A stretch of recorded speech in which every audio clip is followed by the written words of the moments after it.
L'Afrique, dans son ensemble, c'est 400 millions de jeunes. C'est le continent le plus jeune. Là, c'est un ordre de grandeur.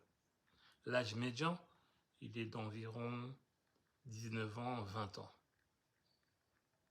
Je ne sais pas si vous vous en rendez compte, en fait. 400 millions de jeunes, c'est plus que tous les États-Unis. Hein.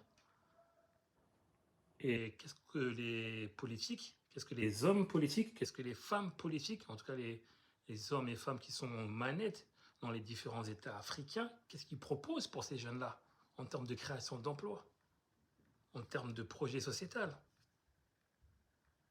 Non seulement, moi, en tout cas, ce que j'observe, il y a un décalage déjà qui est générationnel hein, entre les hommes politiques africains et les jeunes. La plupart c'est des classes qui sont des classes politiques hyper vieilles, très très vieillissantes. Et quand on a affaire à des jeunes, malheureusement, les jeunes sont dans la reproduction de ce que faisaient les anciens. Et du coup, les manifestations, comme on voit, d'ailleurs, j'ai une pensée pour le peuple malgache. Il y a eu le printemps arabe il n'y a pas si longtemps, il y a eu énormément de manifestations, de mouvements sociaux. Et il y en aura d'autres encore en Afrique. Parce que pour le moment, nos politiques africaines, dans leur ensemble, en tout cas dans la plupart de ce que j'ai pu observer, font beaucoup de populisme.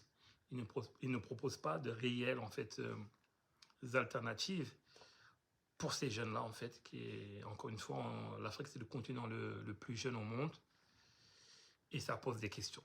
Ça pose vraiment énormément de questions. Et j'ai l'impression que les politiques n'ont pas les réponses, en tout cas, à ces défis-là, et qu'eux, ils sont issus d'un autre monde aussi. Ça se voit à travers leur attitude, leur façon de faire. Bon, bref.